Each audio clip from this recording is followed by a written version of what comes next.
Welcome to Talir Center. Talir means bud. We are Capuchin Franciscans budding forth to serve God and people, especially those in the periphery, the gypsies, the transgender persons, the cobblers, the destitutes, the primitive tribes, rural women and men. Talir is also a virtual institute for spirituality, integrity, and transformation. Visit. We offer professional support to teachers, nurses, NGOs, etc. We also offer language courses in Italian, Spanish, and spoken English. Welcome to join us in our humble mission at www.talircenter.org. Contact us. Mail to talir@gmail.com. Thank you. Welcome to Talir Capuchin Online Ministries. This message is offered by Brother Nithya, Capuchin Friar. My dear brothers and sisters in Jesus Christ, today is the fourth Sunday of Advent. On this day, let's remember specially three characters as we prepare for the birth of Jesus Christ. By and large, we are filled with the character of Santa Claus. Even though Santa Claus points to a saintly bishop, Saint Nicholas, who was benevolent and generous towards the poor and the needy, today he has become a symbol of merrymaking, decoration, fashionable costumes, and consumeristic mall-centered Christmas.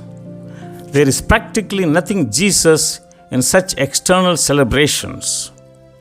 It needs to have some celebrations, but does not end with that. Externals are only beginning. Often, such celebrations end in amusements. Preparation for Christmas is not spending money and with inward-looking individualistic well-being and focusing on money spending. It is in contrast to the John the Baptist, his method of preparation, who prepared himself and others for the coming of the Messiah in an effective and lasting way. Santa Claus Christmas is focused on spending more time on singing, dancing, merrymaking, while John the Baptist remains a prophetic voice inviting for conversion. The voice was not pleasant to those with worldly values and to those who exploited others. The prophetic voice of John the Baptist in this Advent season is actually a good news to the poor and to the victims of injustice.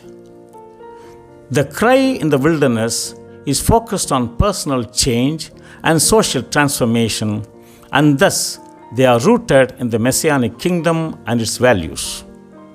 Santa Claus Christmas is well known for advertisements to buy new things, indulging in spending more and more, while John the Baptist is focused on reducing one's wants and rejecting the temptation of worldly demands.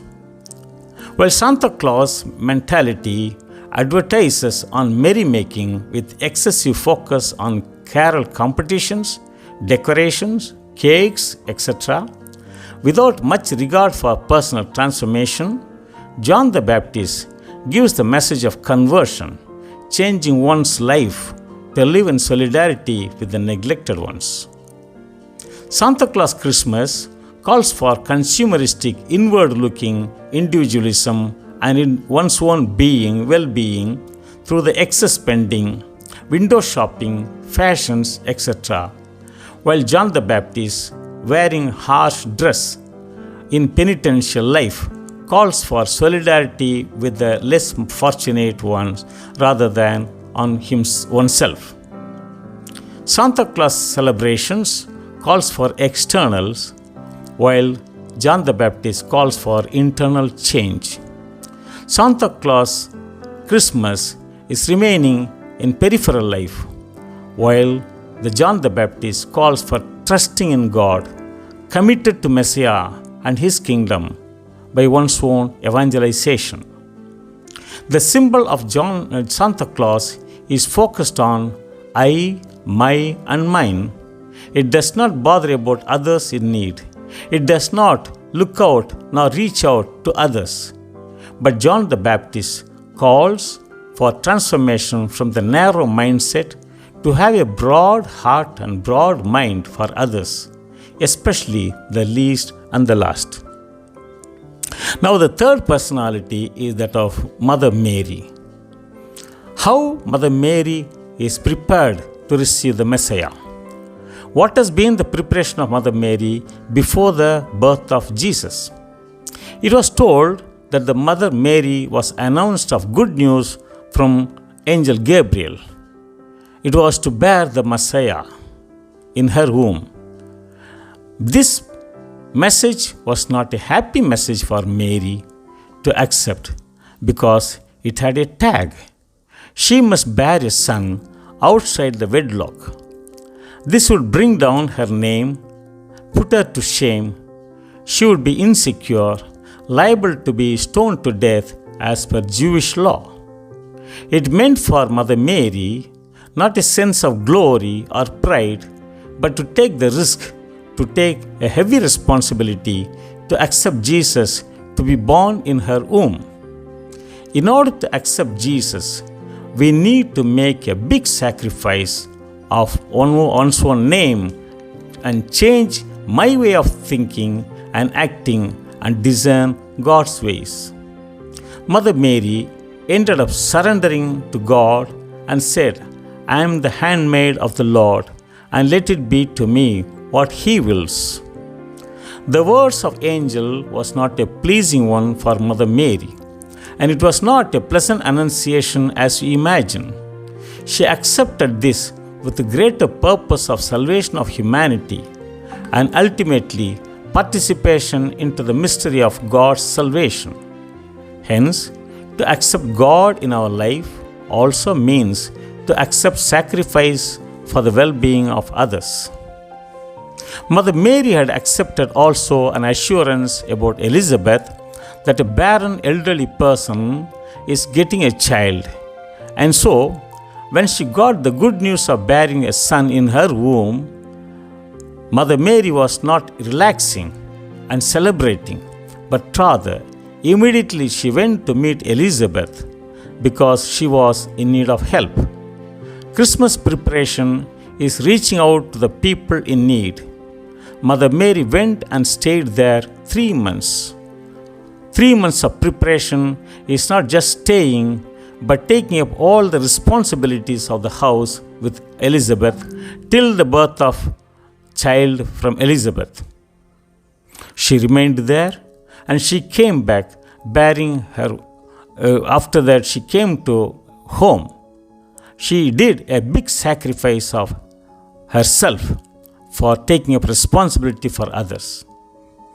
This is a special message for Christmas. Christmas means to reach out to the people in need.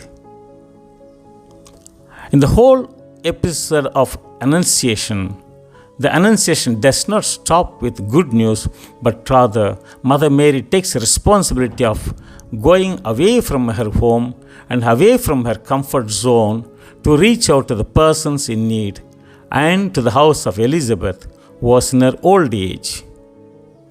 This is Christmas. This is preparation for Christmas. Let us have a special place of change in ourselves, conversion, changing, taking up responsibility, reaching out to others.